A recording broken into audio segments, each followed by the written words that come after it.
Hi, Cami. Hi, Nikki. How are you? I'm doing great. It is what, 7:39 in Chile? Yep, 7:39. How about there? It is 4:39, and I am so thankful that we get to share with our community our first newsletter. This is a really exciting day for me, and I know it is for you too. Totally agree with you. So for those of you that haven't met us, I'm Nikki, and this is Cami. Cami is our newsletter writer. So we work on it together, and then Cami writes the newsletter, and then we edit it together. So you are meeting the face behind all those beautiful emojis. That's it right there, Cami. All right. It's the holiday season and the end of the year. Like us, you may be reviewing the goals you set for yourself for 2022 and probably realizing you haven't met them all because you're a human being, and that's okay. Trying to catch up with friends and family by multiplying yourself and attending every single party and gathering. And how can we forget about the yearly stress of gift shopping?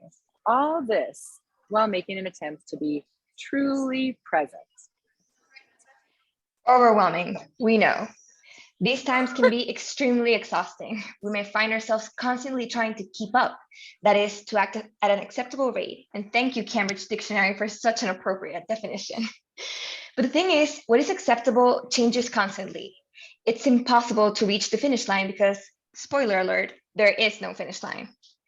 Not being and or doing enough is the dirty secret of keep up culture. Here's the thought. What if instead of having to keep up, we change our perspective and think of it as getting to keep up? So by looking at it that way, we may see it as an actual choice where we have agency over what happens in our lives. And if you eventually choose to keep up, please keep up with learning about what? Anything and everything, but most importantly, about yourself. That is the first step. Everything else will come afterward. The invitation, it's the holidays. Instead of trying to be everywhere and to do everything, we invite you to simply try and keep up with yourself. You can do this by asking yourself some questions.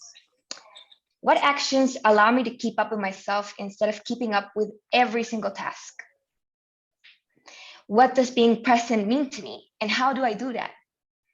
And does it feel okay to practice keeping up by just being present? Just these 3 questions, that's it? That's the invitation. That's so easy. So easy. Literally, I can do that. You can do that. Totally. This applies to any situation when you feel the pressure of showing up and acting at what society believes is an acceptable rate. Not just the holidays, but please take it into account for the holidays. We believe this change in perspective may bring us a broader sense of calm. Yep, you read that right. We use the words calm and the holidays in the same newsletter. Just remember, you have the ability to mindfully choose what you think is best for you because you are an agent of change. This keeping up in a sustainable way is a process that goes on forever and ever because we are lifelong learners. We're continuously learning about ourselves and therefore changing. At SELA, we wholeheartedly believe that change is learning and learning is change. We'd love to know how you're dealing with the holiday season. I'm looking right at you, our lovely newsletter subscribers. We want to know how you are dealing with it. How are you feeling? Do you currently feel like you must keep up? Does getting to keep up feel good in your heart? Feel free to reply to this email and get in contact with us. So you're welcome to send us a voice recording, a video, an email, a picture, whatever way feels best for you to communicate, you're welcome to communicate with us. Absolutely. And here are some Shine Theory resources for you. And we have to credit the Shine Theory term coined by Aminatou Sow and Anne Friedman. Aminatou Sow and Anne Friedman were the co-hosts of Call Your Girlfriend, which is one of my favorite podcasts. I don't think they're doing episodes anymore. They also co-wrote the book Big Friendship together. So Aminatou Sow and Anne Friedman are some pretty cool ladies. So you should definitely listen to Courage in the Midst of Change on Brené Brown's podcast, Dare to Lead, featuring cognitive scientist Dr. Maya Shankar. She was actually in the Obama administration. Also, Dr. Maya Shankar's podcast, A Slight Change of Plans, which is also talked about in the episode we just mentioned on Brené Brown's podcast, Dare to Lead, which is so, so good. And a quote. Would you like to read the quote, Nikki? I know this is your favorite. This is one of my favorite quotes, and it's by Rumi, but I read it on the front. I think it's the title page of Brené Brown's book, Atlas of the Heart, which is fantastic. And it goes, heart is the sea, language is the shore. Whatever sea includes will hit the shore. And the reason why I really like this quote is because I think that building language around change and around normalizing change is very important, as well as the other things that language allows us to communicate. But when we have language to communicate with ourselves as well about how we feel, that shore, to me, I think of that shore as the grounding aspect of language. And when we know how we feel and we know that our feelings change, we can actually be more grounded in our own experience. And that's so important. I think it's so important to allow ourselves to feel different things, to change our own opinions, to actually disagree with ourselves sometimes, that we should normalize totally. Awesome. And so what Cami and I are doing now, we're going to be doing in all of our newsletters as much as possible. We always want to think of other resources that we really love and to use shine theory with these other resources. And the idea of shine theory, which I really suggest you look at it more, you can go to their website and it's linked in the newsletter, but it's about giving other people the spotlight and being transparent and honest about these other people in our life and in our world that have really helped us grow and change, and we've learned from these people. So nothing that we do is without a supportive community. And to me, community feels ooey gooey, juicy. Those are good words for me too. And shine theory is a way to celebrate moving in community and celebrating the work of others in order to be in community. And that's really the end goal. Because when we're in community, it feels to me when we're in community like I can thrive through change with this supportive community. Totally. I think always living in community is always a win-win. I think the phrase they use in shine theory is, if you shine, I shine. And I think that's so accurate. Yeah, and for me, it's really different than the way that I used to live. I used to be, if I was really honest with myself, I used to be really, really nervous about having enough. And I would be really worried about like sharing what I had or like asking others to share with me because I was always worried about having enough. So I realized I was kind of operating from a place of scarcity. And now when I focus my energy on what other people are doing and how I want to interact and learn with them and from them, I feel not only that I've learned more, but I've been able to share more, and I've been more successful in my businesses as well because I've allowed for people to come in, change me, be part of me, and I've also felt really comfortable sharing of myself to others. And that's so important what you're just saying. We've talked about this before many times.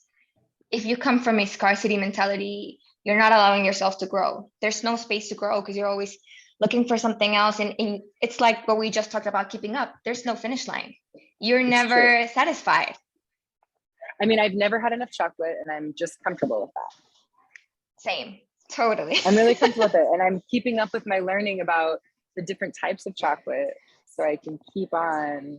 See, when we're saying you can literally apply it to anything. Anything. Keeping up with the French fries to make sure your French fry game is on. Chef's kiss. So exactly, chef's kiss. Should we finish our newsletter by asking each other some questions? Sure, let's go. So we've asked these questions to you also in the newsletter, but you'll get to see us ask them to each other. And this is, the truth is, Camila and I, although we've talked about this stuff, Cami and I've talked about this, we've never actually asked each other. So I haven't heard Cami's answers. She hasn't heard mine. And we're going to be brief for time's sake. But if any of you want to ask us follow-up questions based on these questions, feel free to contact us, email us, let us know. So Cami, question for you. How do you feel when you resist change? Oof, I get this. I'm gonna go very body-wise. Somatic. I feel very, somatic. yeah, somatic. Yeah, totally. I feel very stuck in my body, like there's no space to actually expand.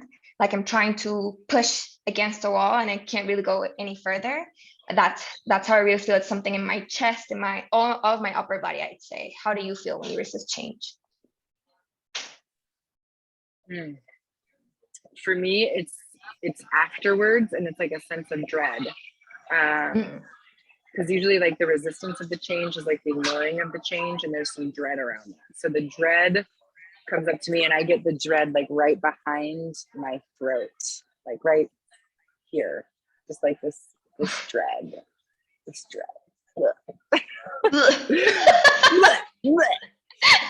Sometimes barfing is a good thing, as we've learned.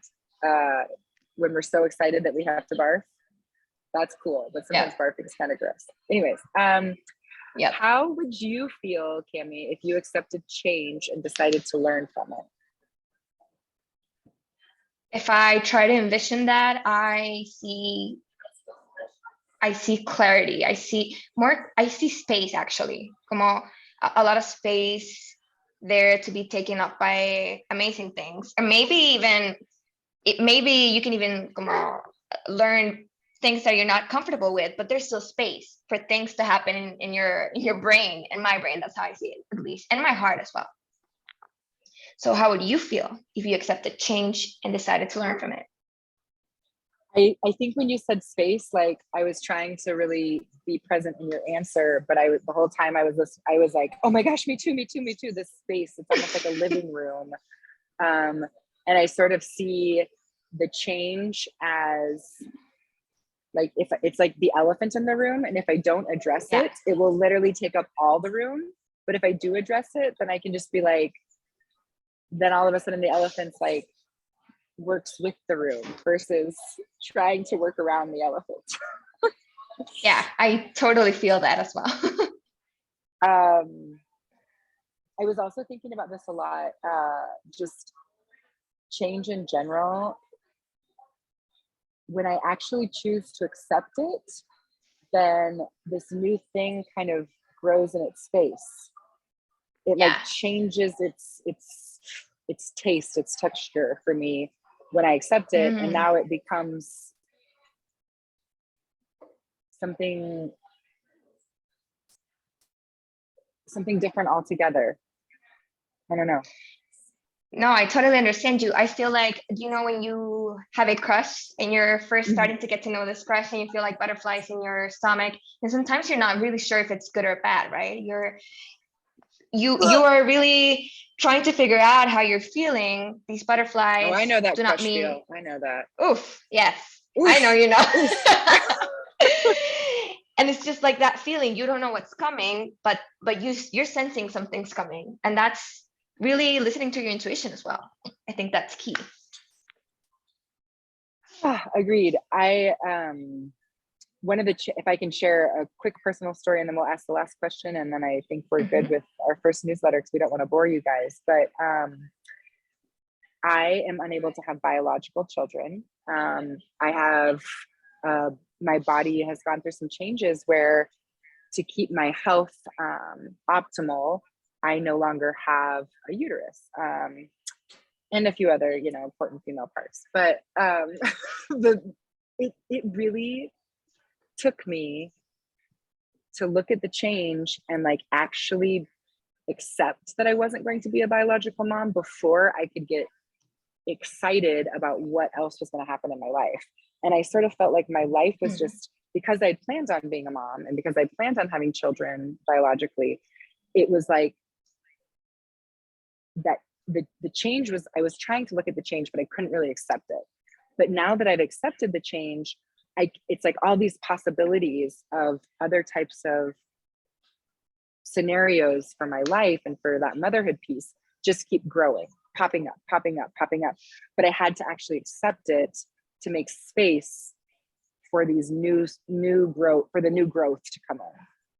So I've felt that and see it really strongly in my life, like today and yesterday and this year. Yeah, it's so, thank you for sharing that. You're welcome. I feel like that's so important what you're just saying. I feel like we're not trying to say change is something you just have to navigate through and have a blast. It's not necessarily going to be a blast, right? Sometimes it really stinks, most of the time. Yeah, and that's fine too. That's what we're trying to normalize and what we're encouraging you to actually think about with these questions as well. So do you want to say the last question? Yes. What and who do you, Camila Rincoret? I said that in such a gringo way. Camila Rincoret. How was that? Yeah, you have to roll the R's. Yes, okay. What and who do you want to keep up with? Camila Rincoret. First of all, and we've talked about it so many times, myself. I feel like it's a constant reminder to be present and just listen to myself. Sometimes I don't even listen to myself. Like the routine, and you're trying to be like, you're so cool. You're too. But I'm the kind of person that loves to listen to everybody else. And I seek for a lot of validation. So sometimes I tend to, maybe the reject is not the word, but like put others narratives before mine. And it's so important to hear about yourself first. Or if not first, maybe if you didn't do it before, just do it anytime. It doesn't have to be first. Just do it. Just listen to yourself. At some point, listen to yourself. Yeah, I mean, I think when it happens first, we start to see the really cool effects of that. Like we get to make more centered and grounded decisions. But man, it's hard to do that all the time. But it's important to do it eventually. So you would listen to you. I listen to me, and then keep up with you. You keep up with you. Yeah, keep up with me. And I feel like this moment we're living in, we're just starting this amazing business. That's something I get to keep up with. I choose to keep up with. And I am so excited to start making a lot of content and building our community. That's something I really want to keep up with. How about you, Nikki? What and who do you want to keep up with? I'm going to say same as far as keeping up with myself. I'm working right now with a grief coach, and shout out to Cami, the other Cami. Yes. Yeah. She's an amazing She'll be here. She'll be here one day. She'll be here one day. She's also, if anyone's looking for a grief coach, she's amazing. But she has really helped me to focus on catching up with myself and recognizing if my needs are met, and if they are not met, to meet them, and that's not a problem. And not only that, but keeping up with myself when I'm sad by actually being sad. I know it's revolutionary, but the permissioning that she's helped me through with keeping up with myself and keeping up with sadness as I go through different grief processes has been incredible, and has actually given me skills and tools to keep up with the changes in SELA as we're creating this community that we're so happy that you're part of. Yeah, we are. We really are. And I just want to give you a little heads up. That's so important what you just said about giving yourself permission to feel. And that's something we'll talk about the next time we meet in this format. Awesome. So I'm very excited to be in this format with you, Camila. I know we live very far apart, but it's so fun to have this business together. And just a little, we'll tell the whole story later, but Camila was my third student. I was her teacher. And I am so honored to be able to be both student and teacher again with Camila. Only this time, of course, she gets to have some teaching roles. Yeah. It's We really are a full circle also, experience. it really is. And I know that we haven't met each and every one of you yet, but we talk about y'all as if we are already close. Welcome to our community. We're so happy that you're here. Introduce yourself if you haven't. Don't introduce yourself if it's not your jam. Share this with other people if you want them to be part of our community. Social emotional learning experiences is about social emotional learning appreciation, which really just means, long story short, we are learning how to thrive through change, and we're learning in community, and we're going to keep providing resources for y'all. And we care about you. You matter, and you're definitely enough. Yeah, you are definitely enough. That's highlight that, print it, put it in your mirror when you wake up and you go to the bathroom. Read that. It's so important. Yeah. And thank you so much for being here. We're really so honored that you're listening or that you're watching this, and we can't wait to see you the next time. Awesome. Thank you, Camila, for your time. Thank you, audience, for your time, and we'll be in contact. Happy Thank SELA. you. Bye-bye. Happy SELA. Bye. Bye.